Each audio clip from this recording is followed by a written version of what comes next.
Welcome to Samba Samba. Enjoy the video. You start by preparing the device and immediately entering recovery mode. Hold the device keys or use a DB reboot recovery to get in. You do this because recovery is a protected state. Once in, note the recovery type, stock versus custom, so you know which options are available. Make sure USB debugging and drivers are working if you used a DB.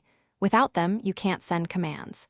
Now you're ready to move to interaction steps inside recovery. Which are the decisive actions? Once inside recovery, you navigate with volume and select with power.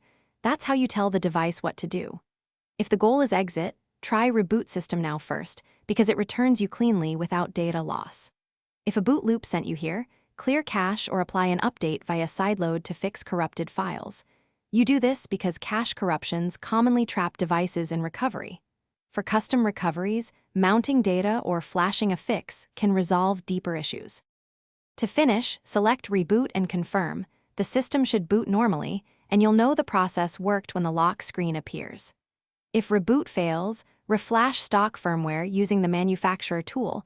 This replaces corrupted system partitions and restores normal boot. Make sure to use the exact firmware for your model, because mismatches can brick the device. If nothing else works, factory reset clears user data and often frees stuck recoveries. Remember, this erases personal files, so only use it as a final step. Thanks for watching. Consider subscribing if we helped you.